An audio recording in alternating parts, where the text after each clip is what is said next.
ఏపీలో సాయంత్రం 6 గంటలకి పోలింగ్ ముగియనుంది. ఈలోపు ఎన్నికల నిర్వహణ సాఫీగా జరిగేలా ఫోకస్ పెట్టింది ఈసీ.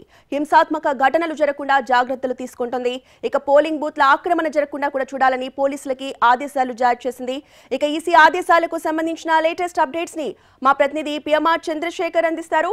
చంద్రశేఖర్, చెప్పండి, ప్రస్తుతం ఉదయం నుంచి ఇప్పటి వరకు జరిగిన పోలింగ్ సరళిపై మీ దగ్గర ఉన్న అప్డేట్స్ ఏంటి?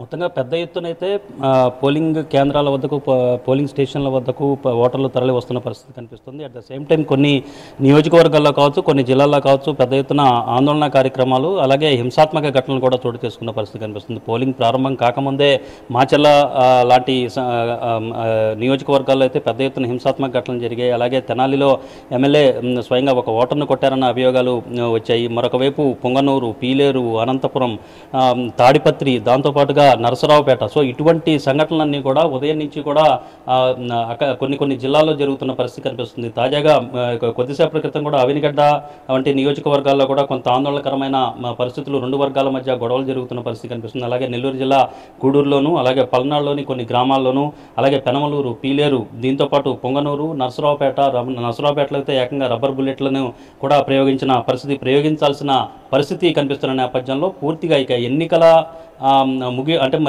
మరికొద్దిసేపట్లో ఎన్నిక ముగియబోతోంది. సో 6 గంటలకల్లా ఎన్నిక ప్రక్రియ పోలింగ్ ముగియనున్న నేపథ్యంలో ఇక చివరి 2 గంటల్లో ఎటువంటి అవాంఛనీయ సంఘటనలు చోటు చేసుకోకుండా అన్ని రకాల జాగ్రత్తలు తీసుకోవడంతో పాటుగా ఎటువంటి అక్రమాలకు, అలాగే బూత్ క్యాప్చరింగ్లకు ఎటువంటి ఆస్కారం లేకుండా అన్ని రకాల చర్యలు తీసుకునే దిశగా ఈసీ ఫోకస్ పెట్టింది. ఇప్పటికే కొన్ని నియోజకవర్గాల్లో ఎక్కడైతే సెన్సిటివ్గా ఉన్నాయో, ఈరోజు ఉదయం నుంచి కొంత ఉద్రిక్త పరిస్థితులు నెలకొన్నాయో అటువంటి చోట్ల ప్రత్యేకంగా ఫోకస్ పెట్టింది. ఇప్పటికే క్షేత్రస్థాయిలో ఉన్న అధికారులకు, ఆయా జిల్లాలకు సంబంధించిన ఎస్పీలకు, స్థానికంగా ఉన్న సీఏలు కావచ్చు, ఎస్ఐలు కావచ్చు, వాళ్ళందరికీ హెచ్చరికలు జారీ చేసిన పరిస్థితి కనిపిస్తుంది. ఖచ్చితంగా ఎటువంటి అవాంఛనీయ సంఘటనలు జరగకూడదు, బూత్ క్యాప్చరింగ్ లాంటి సంఘటనలు జరగకూడదు, వెబ్ కెమెరాలను కట్ చేసే దిశగా ఉదయం కొన్ని సంఘటనలు చోటు చేసుకున్న నేపథ్యంలో సో మళ్ళీ అలాంటివి రిపీట్ కాకుండా చూసుకోవాల్సిన బాధ్యత పోలీసు యంత్రాంగం మీద ఉంటుందన్న అంశానికి సంబంధించి ఇప్పటికే ఈసీ స్పష్టమైన ఆదేశాలు పోలీసు శాఖకు, పోలీసు అధికారులకు, స్థానికంగా ఉండే పోలీసు యంత్రాంగానికి కూడా ఈసీ ఆదేశాలు జారీ చేసిన పరిస్థితి కనిపిస్తుంది. సో ఈ క్రమంలో ఇప్పటికే కొన్ని సంఘటనల మీద ఈసీ సీరియస్ అయింది. తెనాలిలో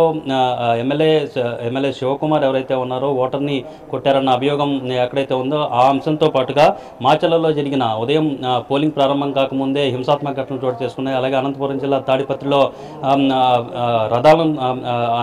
జిల్లా తాడిపత్రిలో కొన్ని వాహనాలను ధ్వంసం చేసిన పరిస్థితి, తగలబెట్టిన పరిస్థితి. సో ఇటువంటి అన్ని సంఘటనల మీద కూడా చాలా తీవ్రంగానే ఈసీ సీరియస్ అయింది, ఫోకస్ పెట్టింది. సో ఈ నేపథ్యంలో ఈ అంశాలకు సంబంధించి ఘటనలకు కారకులైన వారిని హౌస్ అరెస్ట్ చేసే దిశగా ఒక కార్యక్రమం చేపట్టడంతో పాటుగా, చర్యలు తీసుకోవడంతో పాటుగా దీనికి సంబంధించి కేసులు కూడా పకడ్బందీగా నమోదు చేయాలి అన్న అంశానికి సంబంధించి కూడా క్లియర్ కట్ ఆదేశాలు వినట్టుగా తెలుస్తోంది. దీంతో పాటుగా పొంగనూరులో కొన్ని తప్పిదాలకు పాల్పడిన నిందితులను వదిలేసిన ఎస్ఐ ఎవరైతే ఉన్నారో అతను కూడా సస్పెండ్ చేయాలని చెప్పి కూడా ఆదేశాలు జారీ చేసిన పరిస్థితి ఈసీ వైపు నుంచి కనిపించింది. సో ఓవరాల్గా చివరి 2 గంటల్లో భారీ ఎత్తున అక్రమాలు, బూత్ క్యాప్చరింగ్ వంటి ఘటనలు జరుగుతాయి, హింసాత్మక ఘటనలు చోటు చేసుకుంటాయన్న ఆందోళన వ్యక్తమవుతున్న ఈ నేపథ్యంలో కొన్ని నియోజకవర్గాల్లో ఇదే తరహా పరిస్థితులు కూడా కనిపిస్తున్న నేపథ్యంలో ఈసీ ఇటువంటి చర్యలకు ఫుల్ స్టాప్ పెట్టే దిశగా ఎటువంటి కార్యక్రమాలు, ఎటువంటి విధ్వంసక కార్యక్రమాలు చోటు చేసుకోకుండా ఫోకస్ పెట్టినట్లుగా మనకి ఈసీ వర్గాల నుంచి వస్తున్న సమాచారం మేరకు తెలుస్తుంది.